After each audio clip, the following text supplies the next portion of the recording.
ನಿನ್ನೆ ಬೆಂಗಳೂರಿನಲ್ಲಿ ಸ್ಟೇಟ್ಮೆಂಟ್ ಕೊಟ್ಟಿದ್ದೀನಿ. ಪದೇ ಪದೇ ನಾನು ಸ್ಟೇಟ್ಮೆಂಟ್ ಕೊಡಲಿಕ್ಕೆ ಬಯಸೋದಿಲ್ಲ.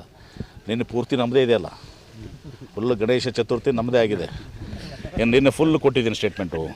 ಇಷ್ಟೇ ಹೇಳ್ತೀನಿ, ಭಾಳ ಸ್ಪಷ್ಟವಾಗಿ ನಿಮ್ಗೆ ಹೇಳಕ್ಕೆ ಬಯಸ್ತೇನೆ. ನಮ್ಮ ರಾಜ್ಯದಲ್ಲಿ ಸನ್ಮಾನ್ಯ ಸಿದ್ದರಾಮಯ್ಯನವರು ಮುಖ್ಯಮಂತ್ರಿ ಆಗಿದ್ದಾರೆ, ಅವರು ಮುಖ್ಯಮಂತ್ರಿಯಾಗಿ ಮುಂದುವರಿತಾರೆ. ಅತ್ಯಂತ ಸ್ಪಷ್ಟವಾಗಿ ಹೇಳ್ತೀನಿ.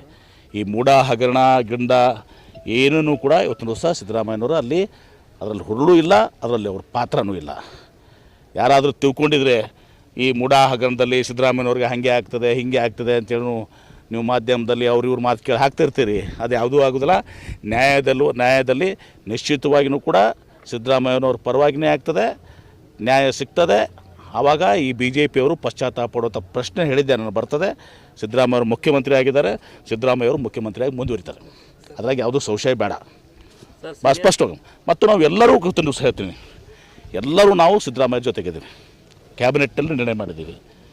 AICC ಅಧ್ಯಕ್ಷರು ಮಲ್ಲಿಕಾರ್ಜುನ್ ಖರ್ಗೆ ಹಿಡ್ಕೊಂಡು ಸೋನಿಯಾ ಗಾಂಧಿಯವರು, ರಾಹುಲ್ ಗಾಂಧಿಯವರು, ಮಂತ್ರಿಗಳು, ಶಾಸಕರು, ಪಕ್ಷದ ಎಲ್ಲ ಕಾರ್ಯಕರ್ತರು, ಪದಾಧಿಕಾರಿಗಳು ಸಿದ್ದರಾಮಯ್ಯನವ್ರ ಬೆನ್ನಿಗೆ ನಾವು ಇದ್ದೀವಿ.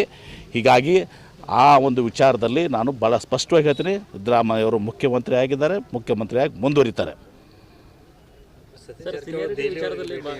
ದುಡಿಯಾಗಿ ಪಕ್ಷ ಡೆಲ್ಲಿಗೆ ಹೋಗ್ಬಾರ್ದಂತಿದೆ. ನಾನು ನಾಡ್ದು ಡೆಲ್ಲಿ ಹೋಗ್ತಾಯಿದ್ದೀನಿ. ಯಾಕೆ ಹೋಗ್ತಾಯಿದ್ದೀನಿ ಅಂದರೆ ನಾನು ಕೆಲವೊಂದು ನಮ್ಮ ಕೇಂದ್ರ ಸಚಿವರನ್ನ ಭೇಟಿಯಾಗಿ ಹೋಗ್ತಾಯಿದ್ದೀನಿ. ಅದರ ನಂತರ ಅಂಬಾಸಿಡರ್ಸ್ ಭೇಟಿ ಆಗೋದಿದೆ. ತಪ್ಪೇನು ಒಬ್ಬರು ಡೆಲ್ಲಿಗೆ ಹೋಗ್ತಿರ್ತಾರೆ, ಪಕ್ಷದ ವರಿಷ್ಠರನ್ನ ಭೇಟಿಯಾಗಿ ಆಗ್ತಿರ್ತಾರೆ. ಏನು ತಪ್ಪಿದೆ ಅದರಲ್ಲಿ?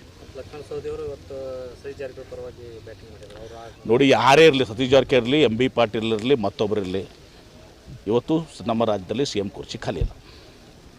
ಮುಖ್ಯಮಂತ್ರಿ ಇದ್ದಾರೆ.